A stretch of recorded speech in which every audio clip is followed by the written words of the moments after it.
Hello everyone, welcome to our fourth and final conic.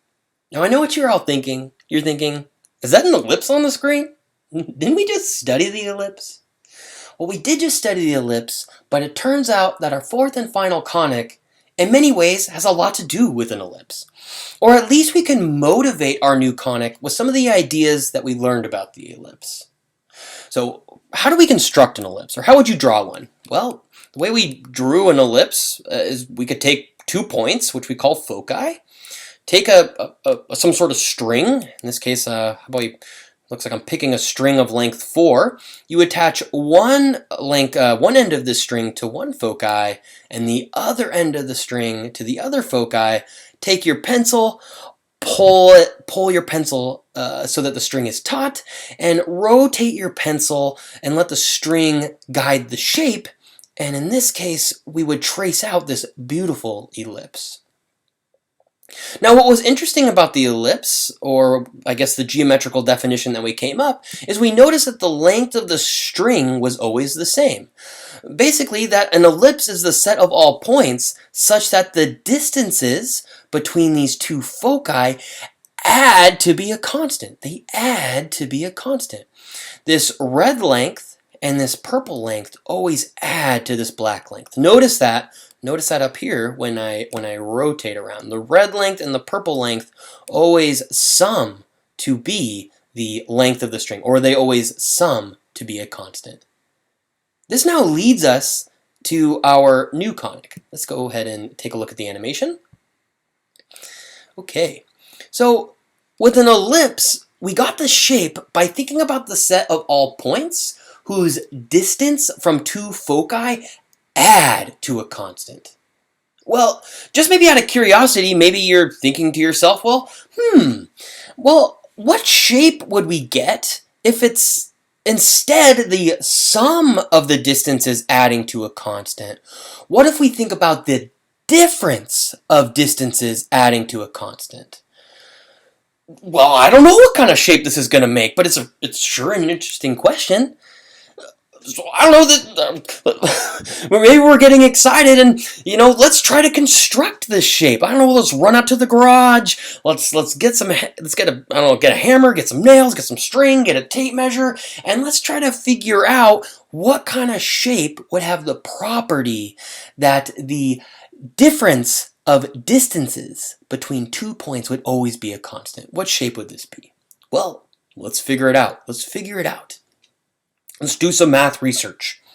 Okay, well, what would we do out in our garage? Well, we would take some sort of piece of paper that we're trying to draw this shape on, and, well, we'd have two foci. Okay, so we'd have 2 different points.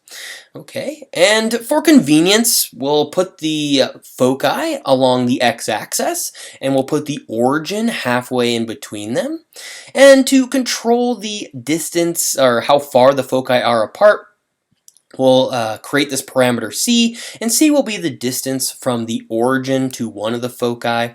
So we can see this distance right here. Right now, our c is 2. So since the origin is halfway in between these 2 points, the distance from the origin to what I'm calling the second focus will be c, and the distance from the origin to this first focus here will also be c, so the distance between the 2 foci will be 2c. And we can use this slider right here to control how far they are apart. For right now, let's say we make the foci 4 units apart, so c will be 2 in this case. Okay, so now we want to construct, or we want to try to find the set of all points, I don't know, maybe the set of all points such that the distance from a point to this focus, so this distance, and then we think about the distance from this point to this focus, we want to think about the difference of those distances always being a constant. Okay, well, we got to think about what constant to work with here. So if we were doing the ellipse, we would kind of just choose a string length. That would be the constant sum of distances being the same, but we want a constant difference.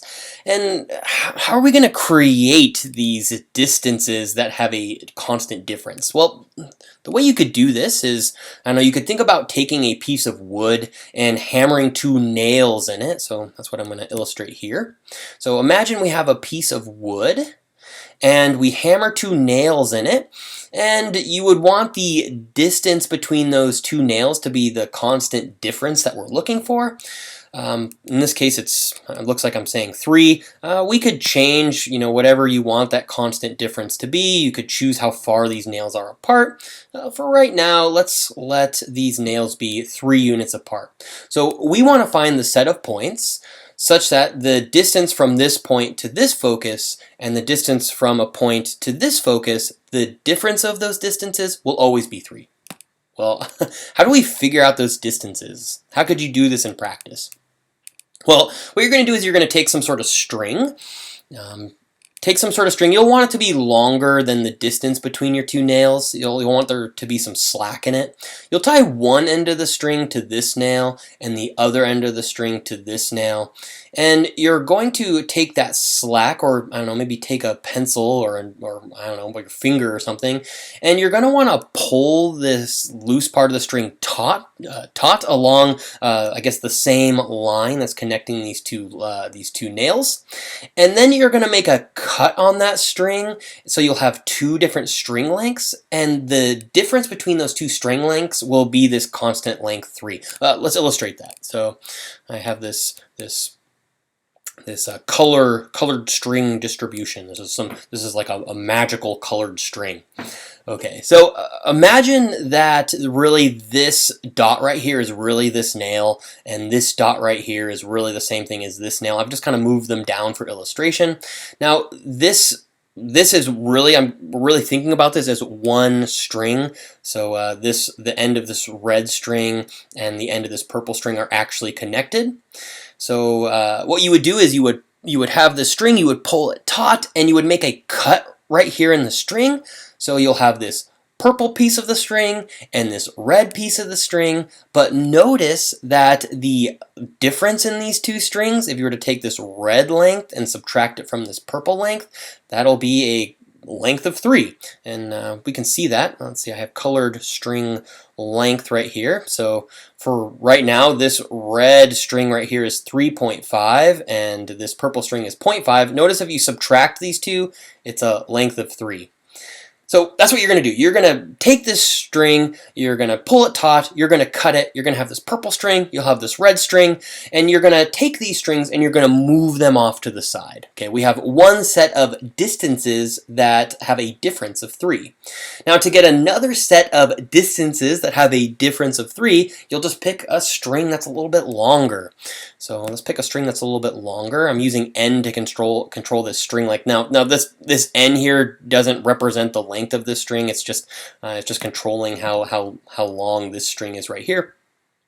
Okay, so let's pick you pick a string that's a little bit longer. You tie one end here, tie one end here, pull it taut, make a cut right here. You would put this purple string and this red string off to the side, and noting that these 2 distances have a difference of 3. So now you have another set of distances that have a difference of 3, and you're going to repeat this. You're going to get a whole bunch of different length strings that always have a distance, or always have a difference of 3. So here's a set. Here would be another set. Here would be another set. And you're just going to get a whole bunch of these. Okay, now what are we going to do with these strings? What are we going to do with these strings? Well, we're going to take these strings. Let's get rid of this C here so our picture doesn't get too, too crowded. You're going to take this string right here, and you're going to attach one, or I guess maybe this end of the string to this foci, and you'll attach this end of the string to this foci, and you're going to rotate these strings so that these 2 ends here touch. So let's show that. So let's move down here. Okay, so hopefully you can see this red distance right here and this purple distance. Kind of zoom in just to attach the 2 strings to each of these foci, and I've rotated them so that they're touching. Well, this point right here where the red meets the purple, this is a point on the shape that we're trying to create. So I have these set of movable points so we can record these. So let's zoom out. Let's zoom out. Okay. We would note that this point right here would be on our shape. Why is it on our shape? Well, the distance from this point to this focus is 3.5. The distance from this point to this focus is 0.5. So the difference in these distances is 3. This will be a point on our shape. So let's record it. You would now put a little pencil mark on your paper. But you might also be thinking to yourself, there wasn't anything special about us attaching this red string to this foci and this purple string to this foci. Well, we could attach this purple string to this foci and this red string to this foci. Okay, so we can do that here. Let's see, oh, right here, okay. So we attach the purple string here and the red string here. So this point right here where the purple meets the red will be another point on our shape. Again, the reason is because this red distance and this purple distance, they have a difference of 3. So now we found 2 points on our shape. Okay, now what are we going to do? Well, now we're going to take another set of our string, another set of strings, a little bit longer. So I don't know, maybe let's take this set here. So we'll have one string length of 3.7552519 and another string that's 0.7552539. Notice that if you subtracted these two numbers, you would get 3. Okay, what are we going to do? We're going to take this string here, we'll attach it to this foci. We'll take this string right here, attach it to this foci. We'll rotate them so that the ends of the strings are touching. Okay, so if we did that, we'll get this point right here. This point right here where the red meets the purple is another point on the shape that we're trying to figure out.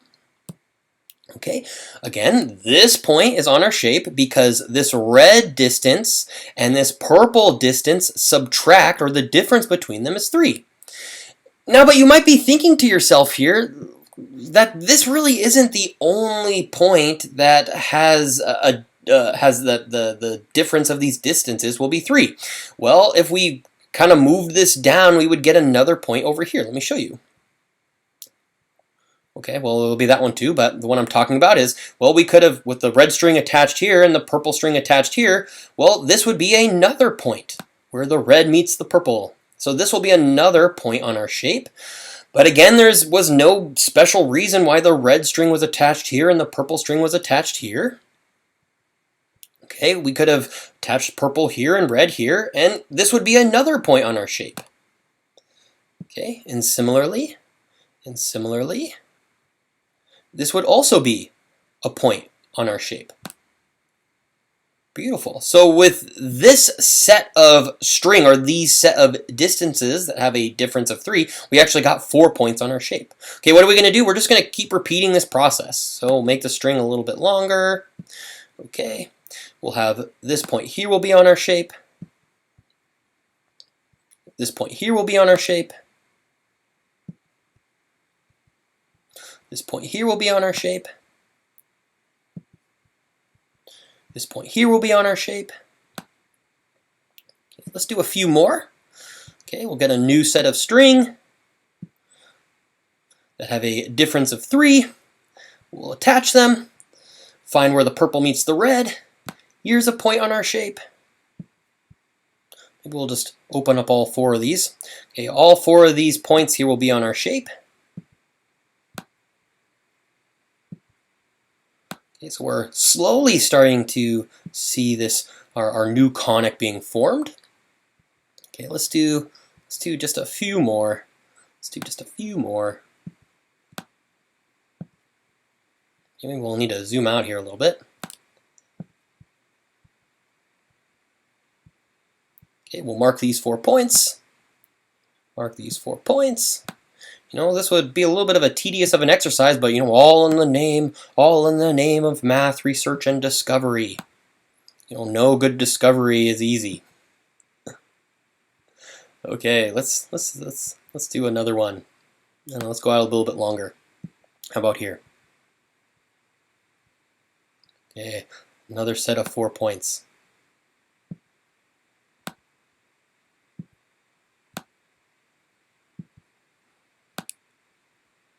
Okay, and we could continue to do this. Maybe, I guess maybe we'll just do one more since I have these movable points. Here. Let's do something even, you know, a little bit even longer. Okay, so we'd have these 4 points. Now, if you're going to be precise, you would probably do really small increments when you're increasing your string length. But we're just trying to get a rough idea of what this shape here is going to look like. Pretty interesting so far. Okay, so let's pause here. I used up all my movable points. Okay, so what kind of shape here are we recording? What kind of shape is this? Let's get rid of this. Let's get rid of this this constant difference here. Okay, so we're starting to see our shape kind of unfold here. Pretty interesting. Kind of like these almost are kind of looking like little parabolas that are kind of facing outward from one another. Well, I mean, if we want to just keep being repetitive, let's just let Desmos do all the work for us. So let's actually go back to n being 0 for right now. Okay, let's grab all 4 of these string lengths here, and let's trace out the shape with n. Okay, so let's trace it out. Let's see what we're going to get here. So we're going to trace out all these points if you were kind of able to kind of pick these lengths continuously. Okay, what cool shape are we going to get? Here it is. Here is our conic. Here's our 4th conic. This is the shape?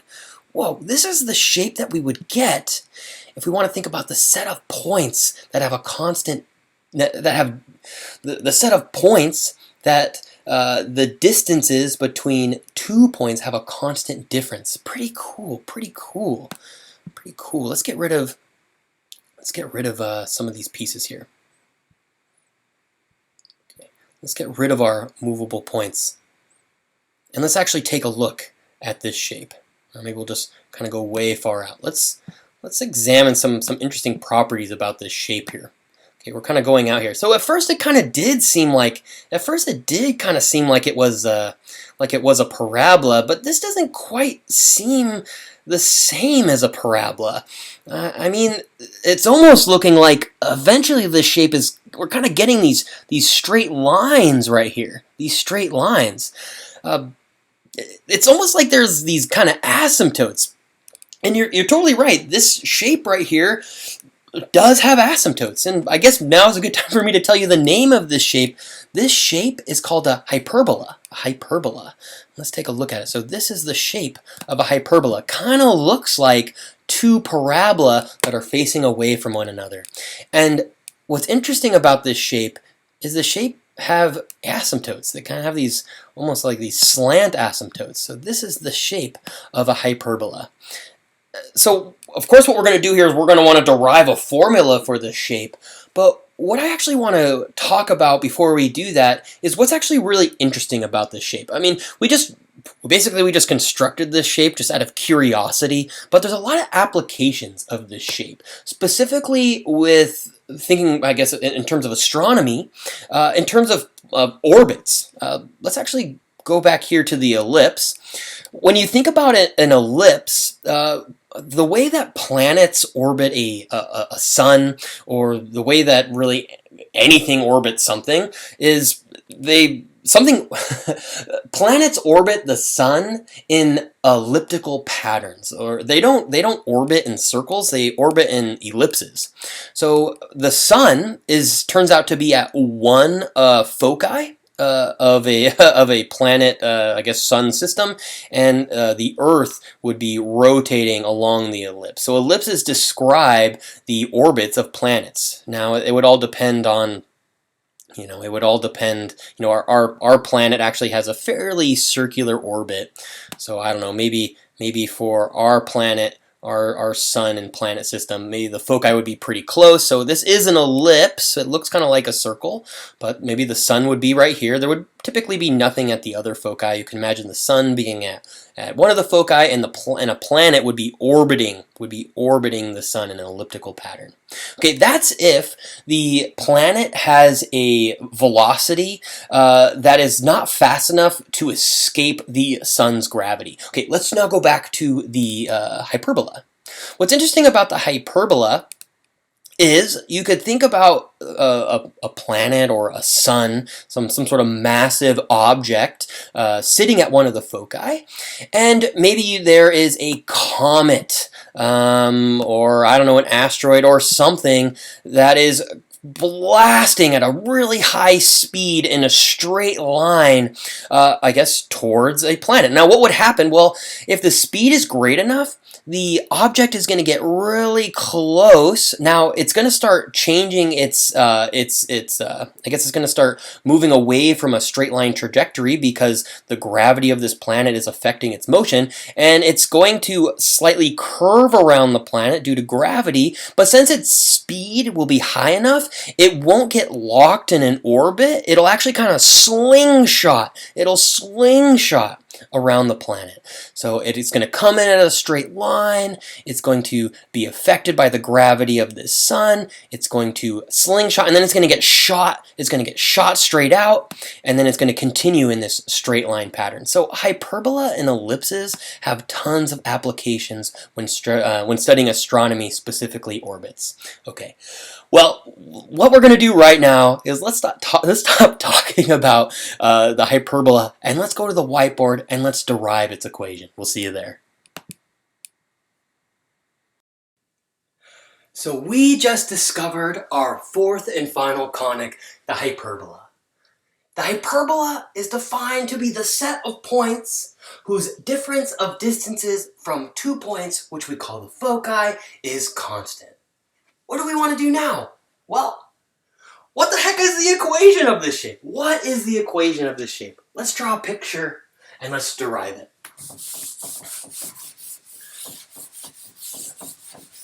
Okay, the hyperbola.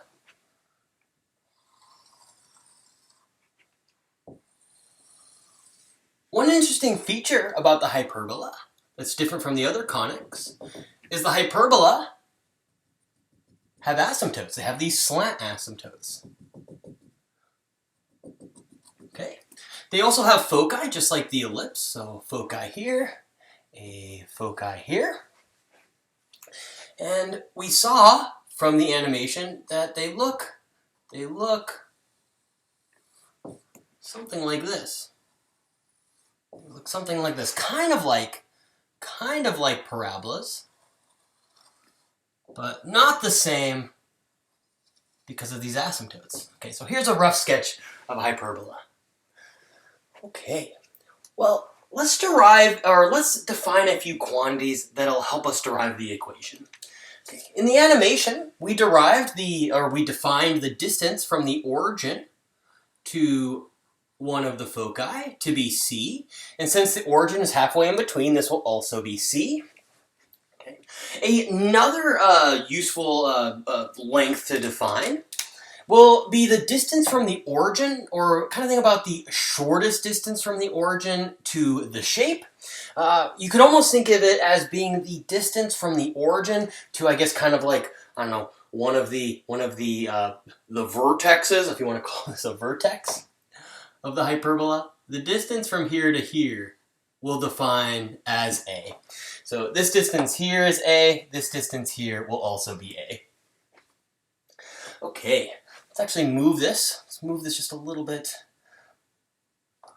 We'll just kind of shrink it a little bit, just so we can have ourselves a little bit of room.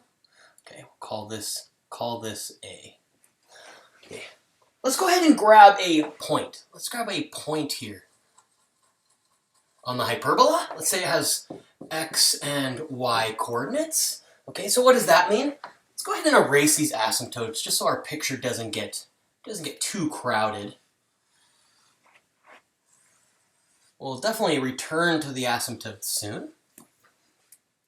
Okay, so this right here will be the x coordinate. This right here will be the y coordinate. Okay. And so what do we know about the hyperbola? Well, we know if we go find the distance, let's say from this focus to this point. Okay, how about we call this, I don't know, how about we call this D1? And if we think about the distance from this focus to the point on the hyperbola, well, maybe we'll call this D2. We know that the difference of D1 and D2 will be a constant. That's the definition. That is the definition. We have that D1 minus d2 will be equal to a constant. Okay, I need to be a little bit careful with what I'm writing right here. I need to be a little bit careful. The reason is I guess I'm kind of defining d1 to be the distance from this left focus to a point on the shape. Well, if we were over here, for example, if we were over here and we thought about this distance and this distance, this would be d1 and this would be d2. Well, notice at this specific point that d1 is smaller than d2, so that would be a negative number. So what we're actually going to do is not just that their difference is constant, we want to think about the absolute value of their distance. So that way the difference is always positive. So this is what we should have. The absolute value of the difference between these strings is going to be equal to a constant. Okay.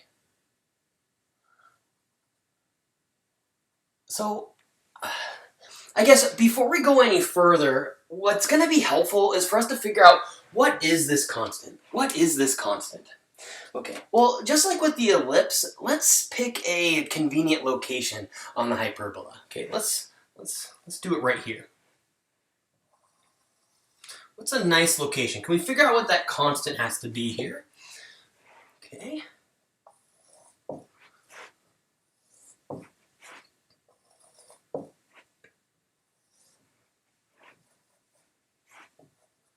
Okay, a convenient location to look at happens to be, well, right at, I guess this, we would call this a vertice.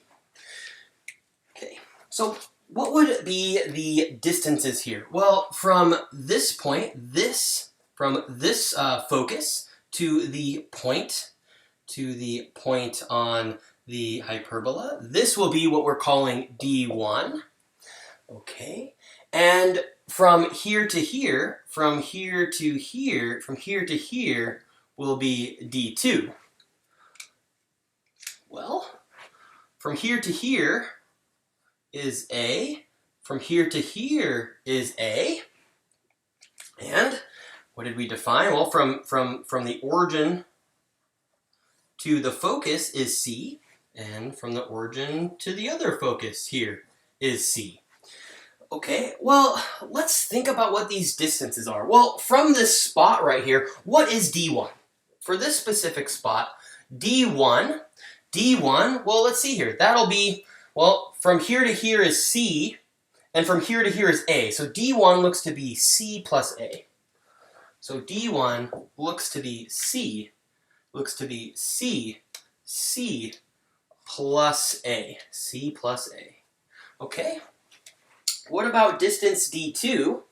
Okay, distance D2 here. Okay.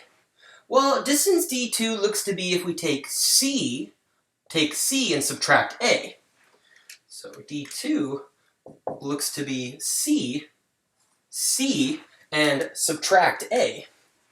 C subtract A. Okay, so what will be D1 minus D2?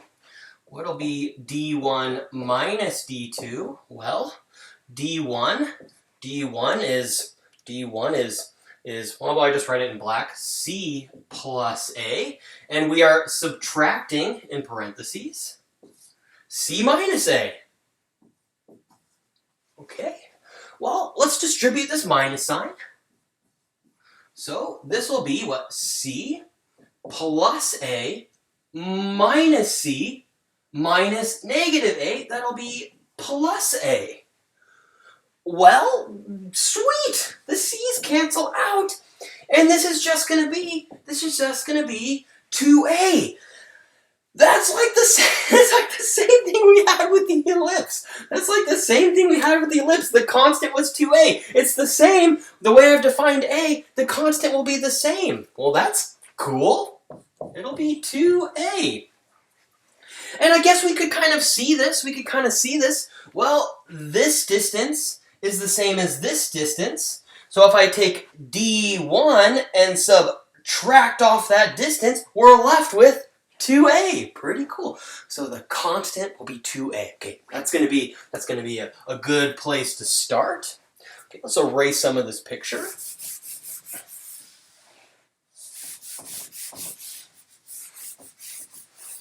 Okay, so let's maybe stop using red. I think red's a little bit hard to see. Okay, so right now we have that the absolute value of D1 minus D2 is got to be equal to 2A. Okay, this absolute value is going to be kind of difficult to work with, but how about instead of doing D1 minus D2 being equal to 2A, the inside of here could be positive, or the inside of here could be negative. So instead of having absolute value bars, we could say that D1 minus D2, well, it could be plus or minus 2A. It could be plus or minus. Okay? Okay, so now let's write what D1 and D2 here should be. Okay, let's think about a couple right triangles. Okay, we have this larger right triangle, so maybe I'll draw that one for D1. For D1, we'll draw it right here. Okay, here's D1. Let's make this right triangle. Okay, so this right triangle right here is what I'm thinking about. All right, well, what's going to be the length of this, I guess, vertical leg? Well, that length will be y. That length will be y. And what will be this length right here? What will be this length right here? Well, we know from here to here is c. So it looks like it's going to be c. Well, the distance from here to here, the distance from the origin to here is x. So the length of this horizontal leg will be c plus x. Will be c plus x. Okay? Well, the Pythagorean theorem says that d1 squared, or the square of the hypotenuse, is equal to the sum of the square of the legs. So d1 is going to be the square root of, looks like a c plus x squared plus a y squared, just using the Pythagorean theorem. Okay, that's what d1 will be. Okay, let's see what d2 will be. Let's draw this smaller triangle here. We'll draw it right here. Okay, here's D2, okay. Well, just like with D1, the length of this vertical leg will be y. Okay, what about the length of this horizontal leg? Well, in this case, this length right here will be the length x, take away c. X, take away c. So D2 here, D2 is going to be the square root of x minus c squared plus y squared. And this has to be equal to plus or minus 2a. Okay, here we go.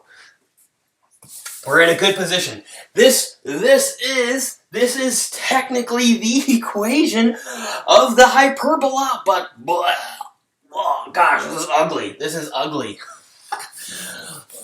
Let's clean this up. Okay, we should also notice that this looks exactly the same, pretty much exactly the same to what we did when we were deriving the ellipse, except we have a plus instead of a minus here, and we had just a 2a instead of a plus or minus 2a. So what I'm going to continue doing here to clean this up is almost pretty much the exact same thing we did with the ellipse. But I think it's good to go through the algebra. Okay, so let's do it. I'll do it a little bit quicker this time around. So what are we going to do? Okay, the first thing I'm going to do to clean this up, again, we're going to need to get rid of these square roots. I'm going to add this piece to the other side. So this will be the same thing as the square root of c plus x squared plus a y squared. Okay, that'll be equal to, we'll have a plus or minus 2a, and now we're adding this piece to the other side. So now we'll have a plus the square root of x minus c squared plus y squared. Okay, so just rearranged a little bit. Okay. Well, let's square both sides. Okay, we're going to square both sides to get rid of this square root. Okay, so now we're just doing a lot of massaging to make this thing look nicer. Okay, we're squaring both sides. Okay, so I'm going to do a couple steps here. Okay, when I square this, the square root's going to go away, but I'm also going to expand the c plus x squared. Okay, so the square root goes away, and if I expand the c plus x squared, we'll get a c squared plus a 2cx plus a x squared plus a y squared. Okay. Now, when we expand the right-hand side, okay, we need to square this whole thing. You know, we got to put our foiling hats on. Okay, we're gonna get a negative 2a times a negative 2a, or sorry, a plus or minus 2a times a plus or minus 2a. Well, it's basically we're gonna get this number here squared. Regardless if it's positive or negative, it'll become positive. So this piece squared will be a 4a squared. Okay. Now, depending if this is plus or minus, we'll get like a plus 2a times this thing, and we'd get another one from the O and ion foil. If it was a minus, we'd get a minus 2a times this thing, but we'd have two of those. But either way, we would end up getting a plus or minus 4a times the square root of a c minus, or an x minus c squared plus a y squared. And now what we're going to get is we're going to get this last piece here squared. So the square root will go away. And I'm also going to expand this x plus c squared. Or here, this is what we're going to do. So when I multiply these together, we're going to get plus a x minus c, an x minus c squared plus y squared. That's from this piece being squared from the Ellen foil. But I'm also going to expand this piece out at the same time. So kind of skipping a couple steps, but these are the same steps that we did when we were deriving the equation of ellipse. So we'll get a x squared, now we'll get a minus 2xc plus a c squared, and then we'll still have that plus a y squared. Okay, well, hopefully some things will cancel. These x squareds cancel. These x squareds cancel. Okay, what else? The c squareds. The c squareds. Those cancel. Oh, the y squareds. Oh, that's great. That's great. Okay, what else do we know? Okay, well, I have a negative 2cx here. I have a positive 2cx here. Well, how about I add this to the other side? So we're going to add 2xc to both sides, so I'll get 4xc on the left, or 4cx, however you want to think about it. So maybe I'll write that we're adding 2xc to both sides. Okay, what are we going to be left with? Okay, we're going to be left with a 4xc or 4cx, however you want to write the order of multiplication, will be equal to a 4a squared plus or minus 4a times the square root of x minus c squared plus y squared. Okay, we're going to do a couple steps here. I want to get rid of this square root. So I want to isolate this square root so I can square both sides again. A few ways to clean this up is, let's go ahead and subtract 4a squared from both sides. So we're going to subtract 4a squared from both sides, so this piece will be gone. And we're also going to divide everything by 4. Or you could think about factoring out a 4 here and canceling the 4's out. So let's get rid of these 4's. Let's get rid of those 4's. Okay. Now we're going to square both sides. We want to get rid of this square root here, which will also be nice because we're also going to get rid of this plus or minus by squaring both sides. Okay, so let's square. Okay. We're going to expand out this left-hand side, get our foiling hats on. We're going to get an xc times an xc. That'll give us an x squared c squared. We're going to get a xc times a negative a squared, but we'll get two of those. So we'll get a negative 2xc a squared. That's from the O and the ion foil. And we'll get a negative a squared times a negative a squared. We'll get a positive a to the fourth.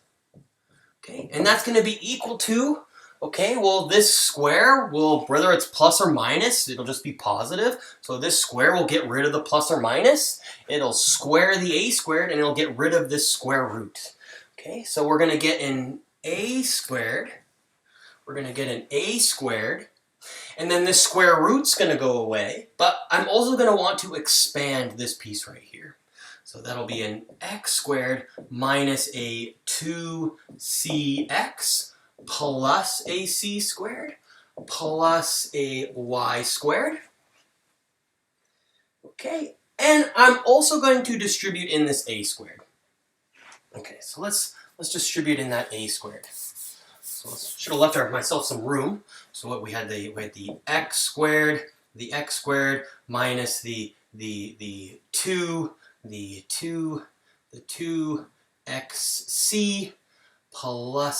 plus that c squared plus the y squared. The a will distribute in, so I'm going to get an a squared x squared.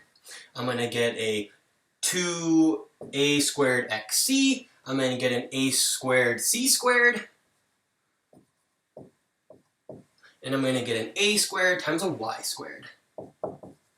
Whew! Whew! All right. Okay. Now what? Now what? Okay. Ah! Negative 2xca squared. Negative 2xca squared. We can cancel those out. Add that to both sides. These cancel. Yes. Yes. Okay, what else do we notice? Anything else? Okay, let's see. Let's see. I think those are all our like terms. I think those are all our like terms here. Okay, so now we just need to group these in a nice way. Let's group these in a nice way. So let's write down what we have. We have an x squared c squared plus an a to the fourth. We have a squared x squared plus we have this a squared c squared plus an a squared y squared.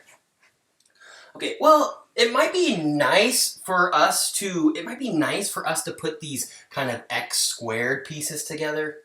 So let's write this as, how about x squared c squared? And how about we do a minus a squared x squared? So I subtracted this to the left-hand side. Okay. We also have this a squared c squared, and I'm going to subtract this piece to the right-hand side. So we'll have a minus an a to the fourth, okay, plus an a squared y squared. Okay, I haven't really done anything fancy here. I just rearranged pieces. I just thought maybe it would be convenient to have all the x squareds on the left-hand side so I can factor out the x squared. Okay, well, let's do that. Let's factor out this x squared, so we'll be left with a c squared minus an a squared. Okay, that'll be equal to, this will be equal to, okay, well, notice if I factor out an a squared out of these two pieces, so I'm kind of just doing a little bit of grouping, Let's notice I can factor an a squared out of these two terms.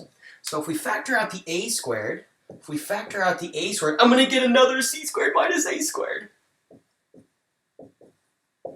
Plus an a squared times y squared. Okay. Let's see, what can we do here?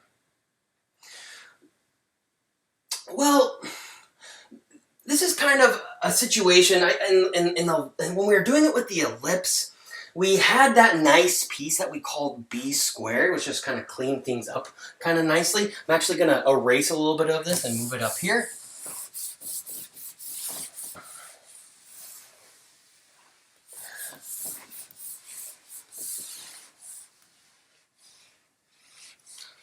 So while it might not seem, you might not see why I want to do this right now, but I'm actually going to divide everything. I'm going to divide everything by a squared times c squared minus a squared. Okay, you'll see why I want to do this in a second. It's going to kind of make this almost kind of look like that equation for the ellipse.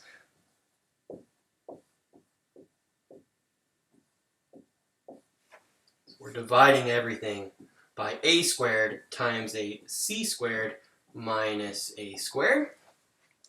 Okay, well, if we do this, these will cancel out. And moving it up here, we'll be left with a x squared over a squared. And that'll be equal to, well, all of these pieces here will cancel out, so we're just going to get a 1 plus, well, these a squareds here cancel out.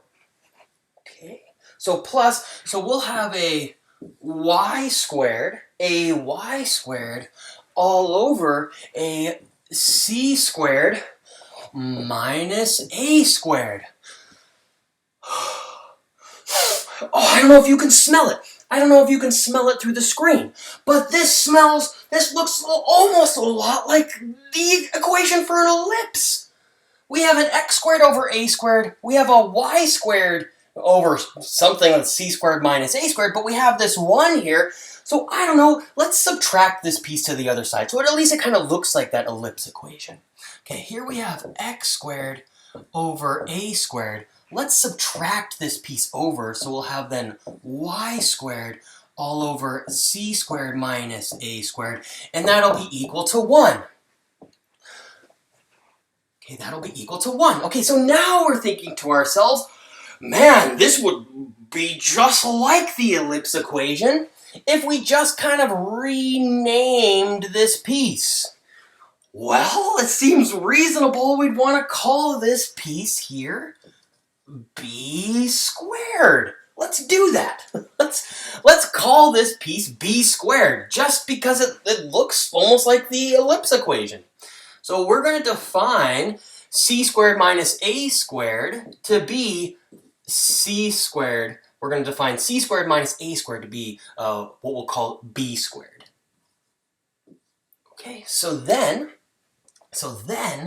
this will be x squared over a squared minus y squared over b squared will be equal to 1. Okay, this is the equation for an ellipse. Now I want to pause here really quick. I need to pause here because I got to make sure that this is allowed. Okay, let's think about it for a second. I'm calling something c squared minus a squared, I'm calling it b squared just because it looks a lot like an ellipse. But I gotta make sure that if I were to take c squared and subtract it from a squared, that this has to be a positive number. Well, I'm calling it a number being squared. The left-hand side is positive. I gotta make sure the right-hand side is positive. But if you take a look at our picture,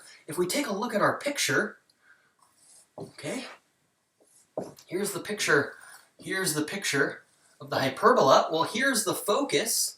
Okay, we called the distance from here to here c. We called the distance from here to here a.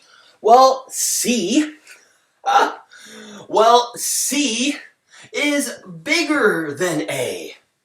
Well, if c is bigger than a, most certainly c squared is bigger than a squared. So if I subtract a squared from both sides, c squared minus a squared will be greater than 0. So the right-hand side is greater than 0. The left-hand side is greater than 0. It's totally fine for us to call c squared minus a squared some positive number, b squared. So here we have it. This is the equation of the hyperbola. Okay. What is the only difference between the equation of a hyperbola and the equation of an ellipse? A subtraction sign. That kind of almost seems intuitive because the definition of an ellipse was a set of all points whose differences from 2 points add to a constant. For a hyperbola, it was that those differences subtract to a constant. So that's why we have a minus here. Well, that is great news. But this leaves us with a few questions. Where is B on this picture? We understand what A is, but what does B tell us? Well, that's what we're going to have to figure out. For right now, we're going to hold off on that question. We're going to answer it in the next video. But what we just learned here is the equation of a hyperbola. The equation of a hyperbola, x squared over a squared minus y squared over b squared equals to 1, is the equation of a hyperbola. That's the equation of this picture. I guess we could almost think about changing its orientation. Let's do that really quick. Let's change its orientation. Okay, what if I wanted to reflect it across the line y equals x? Okay, so we could have a hyperbola. We could have a hyperbola that looks like this instead. That looks like this instead. Okay, I've just flip-flopped the x and y axis. Okay, well, I'm just gonna flip-flop the x's and y's. So y squared over a squared minus x squared over b squared will be equal to 1. Okay, this one goes to this picture. This one goes to this picture. We'll find ways on how to, looking at the picture, how can I figure out which one of these we're in? What the heck is this b value? To be continued. We'll see you in the next video.